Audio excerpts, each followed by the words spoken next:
It can be a little bit hard to keep up with all the information going around from the developers. So in this video, I want to compile a bunch of question and answers that we have, along with the confirmation, yes, we will indeed be getting tanks pretty soon in Dune Awakening.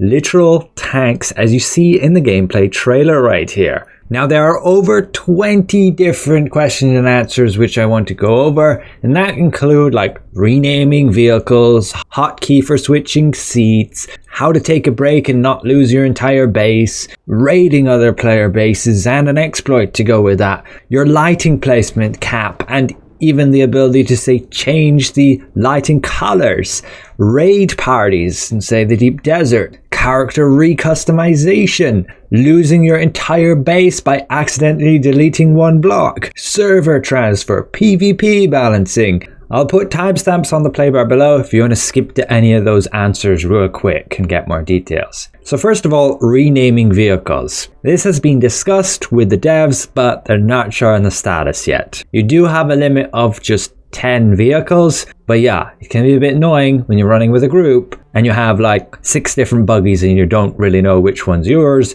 when you're offloading items in a chest. Now, if you've played through the story of the different trainers to unlock and level up all of these, you may be wondering where's the continuation to that story. Additionally, where's the other armor pieces of say this set? If you're not aware, that comes from the Plantologist questline. The devs did say there is more stuff planned, but they can't say much more. Then as requested, say a hotkey to simply switch seat in like your buggy to go between the turret and the driver's seat. It's getting a bit annoying having to hold the button. And they did say this is one of the quality of life suggestions they got during closed beta. It's been acknowledged, but they're unsure if it's in the plans. As for locally hosted servers, there is simply no plans for it. A little unfortunate, but it somewhat makes sense, as the game's progression is kind of, at least at the endgame level, balanced around the interaction of other players competing for resources. And having locally hosted servers wouldn't work so well. There is a bit of misconception if you've played Conan Exile with regards to the servers and the server instability. Well, this is not related at all to this game, as they use completely different servers. In terms of aim assist, target lock, there's no plans to add an option to say disable it. Now in terms of your base, and say you took a break on this game, right now in the current state, you would lose everything.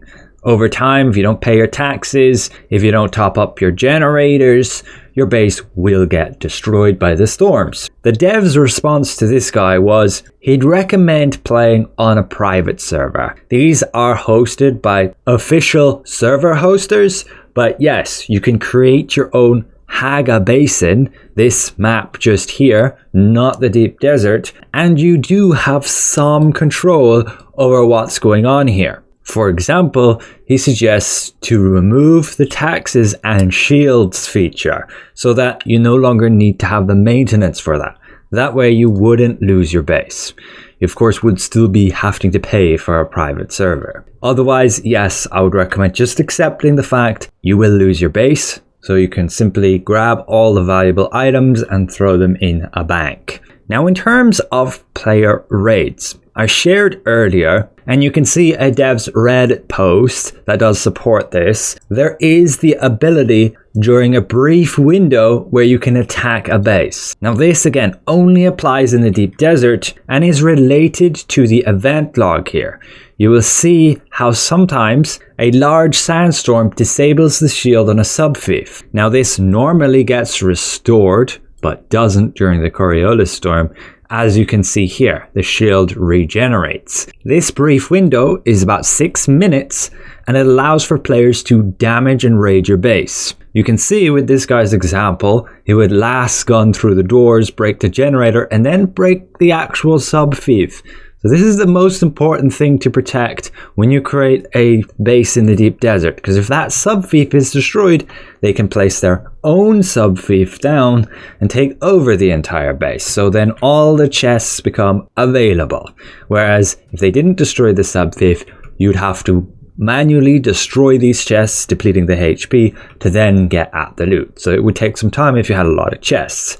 But again, being able to destroy the sub-fief is super powerful. Now the devs did say this is intended, but there is some exploit, particularly with the lasgun breaking the defense of bases super easily, and it's an exploit and will get fixed. Now there's one thing with regards to the servers of Dune Awakening is that they're quite limited. I believe there's only 60 players that can play on a public server in a sietch, this being a Haga basin map. The Deep Desert then has, I believe, like 20 other servers where they can pull players from all those other Haga basins of those 60 players, and ultimately they play together. But since there's such a low player count, it can be hard to join a friend in the same server. And so players are asking for the option to invite friends to play on your own server. Now they're not sure if there are plans for this, but he did say they'll revise the logic behind the locks and tweak it over time. Now in terms of the base lighting limit, you can see I currently can only have 42, which can be quite annoying. And they did say this is by design because of performance and stability reasons. They learned the hard way in Conan Exiles. So I doubt that light limit is going to be increasing anytime soon. You just got to be smart where you place them. Additionally, they did say that changing the colors of those lights may very well happen. It is believed to be in their plans. Now in terms of the Deep Desert, where you can have lots of other players who get together and say defend spice fields, attack other players, people have asked for the ability to have distinction between allies. Say have a raid group where you would have a big party and everybody's invited in. Well, the dev's response is pretty hilarious. This was the actual wording of the question, and then this was the response. That's by design. If you zerg, at least get good. Yes, if you want to be playing in a massive group and you want to go zerg the Deep Desert, you gotta make up some way by yourselves how to distinguish friend from foe. You can, of course, customize your ornithopters a bit. You just run the risk of, yes, your enemies literally copying that exact same customization to, say, hide amongst you or not get attacked. Personally, I did that. Like, many players were running the Harkonnen skin, so I decided to do that too, to have that chance of less likely to be attacked, because Harkonnen is very dominant on my server.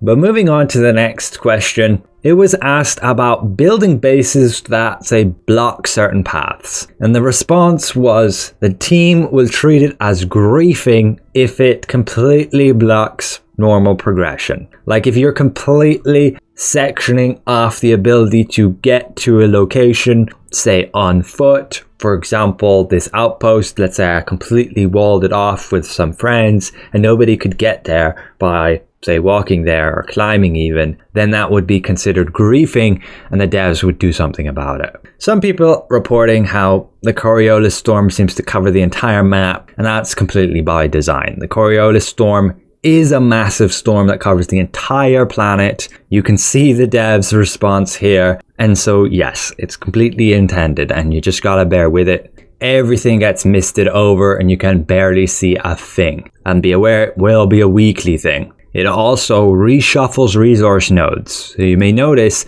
your usual farm spots now has different ores and items available, along with them no longer being scanned. Like I can't see these nodes here anymore. I have to revisit them. Some people were running into issues of like your ornithopters disappearing, getting deleted by server, and they did say the issue's getting fixed. And as for item replacements, the best course of action is just reach out to customer support. They can check your account and see what happened. Players asking for endgame rebalance. It feels locked behind PvP.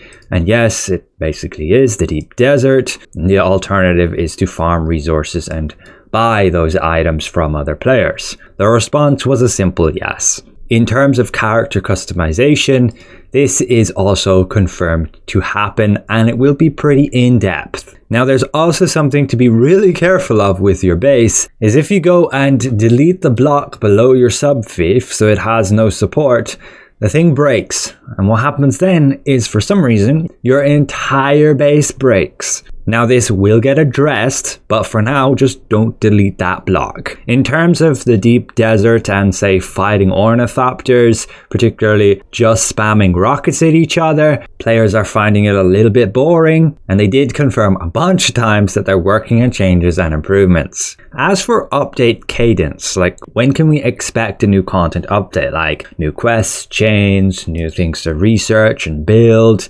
expand upon our bases? It was questioned, is that going to be like every 6 months? Well, the answer is actually going to be a bit sooner than that. But again, they will give us more feedback, potentially a roadmap, when the craziness of launch ends. The game has honestly been doing really well. Over 189,000 peak just this weekend. We'll see where this goes, and the overall players' response is very positive with regards to the game, and my personal feedback too. The game is really fun to play, even if you put aside that PvP endgame. It's not really something you have to partake in order to get a lot of fun and engagement with this game. This guy Doom posting saying there's zero longevity and that players will get bored after 200 hours. One of the community managers responds, 200 hours for 50 euros seems pretty good value. And yeah, in a normal game that is pretty good value. Now in terms of the ability to transfer characters between servers, again, say you get a friend, they can't join the server you're in, or they for some reason joined a different server, then you would love to have the ability to simply transfer a server. They have confirmed this is in the plans, but no exact ETA on this at the moment. Now in terms of transport capacity, for the gigantic carrier ornithopter, which I just obtained the other day, this thing, unlike the other two ornithopters, has literally no way to transport cargo other than picking up other vehicles. And when you do that, you significantly reduce your speed because you end up with no vulture mode. So your top speed is going to be 100 kilometers per hour. And it is really cool and unique that you can pick up a vehicle. But again, this gigantic monstrosity of a vehicle cannot carry any cargo by itself other than the vehicle. And on top of that, you cannot transfer between maps. I cannot go from Haga Basin to the deep desert while carrying a payload with this thing, which is really a missed opportunity. Some of you did suggest they should potentially add the ability for this thing to carry like a shipping container sort of thing, where you would load up the shipping container and then carry it like that a vehicle. And then with that feature, hopefully you would be able to actually transfer between maps. Now the devs did state that this is not off the table, but it's not something they're working on right now either. Again, with the storyline of the game, it doesn't come to a conclusion when you play it right now. You can do all your quests, everything, you won't reach a solid conclusion. And that's because this is a live service game. They plan on continually updating and adding new content to continue that story. So you can come back when there's a new update drop and have more fun within the game. They do apologize. Back on the 14th, there was a ton of server spikes, and this was because the servers were getting DDoS attacked. This is when people are actively trying to reduce the performance of servers or even make them crash entirely. This is just people trying to stop other people from having fun. Just kind of sad. Now in terms of tanks, they did confirm they'll be coming a bit after launch.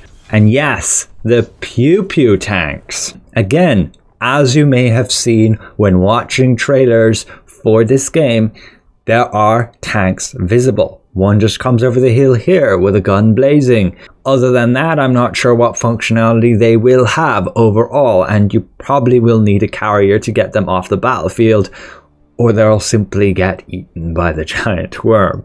Now, the devs did say they didn't feel they had an exact place in the game at launch. As to what that exactly means, we will have to wait and see later, as it should make more sense when we actually get those new updates. Overall, I'm pretty excited for them. Vehicles in this game are pretty cool, and it's a lot of fun unlocking them, gathering in the materials, and finally assembling them. In terms of crossplay, it's not being confirmed, but they know that it's definitely something players want. This game will eventually release on consoles, and that's when it becomes pretty important. Like, you'd want to be able to play with your friend who plays on consoles when you play on PC. And that is ultimately it. That concludes the Q&A of all the info I gathered over the past few days from the devs. Again, pretty exciting stuff to know what they're working on and that they have a lot of plans for the future of this game. It does seem pretty successful right now, and it does carve out a pretty unique gameplay experience, again with mixing different aspects from different games together. You have the survival aspect from, say, Valheim and Shrouded, Minecraft, with all that crafting and gathering items. But then you have like an MMORPG where you have all the different questing, speak to NPCs, get items, doing contracts, unlocking skills, customizing yourself via them as well. And then, yes, the ability not to just be in a world by yourself, but have lots of other random players, and then going into the end game, that whole PvP experience, which players find a little bit meh right now. It could do with some balancing and some changes, that's for sure, but it at least opens up as a pretty big different gameplay experience than what you find in other games. That threat for survival becomes pretty real. So once again, thanks for watching. A massive thank you to all these channel members for their extra support, and we'll see you guys around. Goodbye for now.